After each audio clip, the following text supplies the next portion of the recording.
na tunajua kabisa mkifanikiwa familia zenu zitastawi, familia zenu zitaendelea. Lakini familia zikiendelea, jamii inaendelea. Jamii ikiendelea, ndio taifa linaendelea, si ndio? Kumbe sasa nyie sio tu uti wa mgongo wa familia, lakini pia uti wa mgongo wa jamii na taifa. Changamoto yangu kwenu, nendeni kwenye matawi ya NMB, nendeni mkaulize hizo fursa.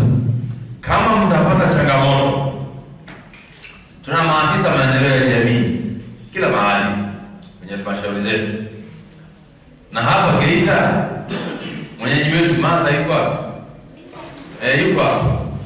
Hao wanajua hiyo mikopo inapatikanaje, na yeye na wenzake huko tunaweza tukajiratibu, na sisi tunaweza, kama kuna changamoto, tunaweza tukakaa nyie na benki ya NMB ambayo tunawapa hela. Hizo hela sio za NMB, hizo hela ni za Mama Samia, ni hela za Dr. Samia, sio za NMB. Lakini NMB ni chombo cha kufikisha hiyo mikopo kwenye matawi yao yote, na riba ni hiyo 7%, wala haina maneno mengi.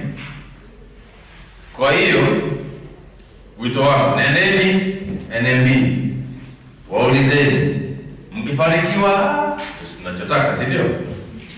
Tumeweza kutoa elimu, Mheshimiwa mgeni rasmi, wanawake 358 ndani ya miaka miwili wameweza kupata mafunzo ya kuhusu mikopo na mfumo rasmi wa biashara ya dhahabu kupitia Benki Kuu.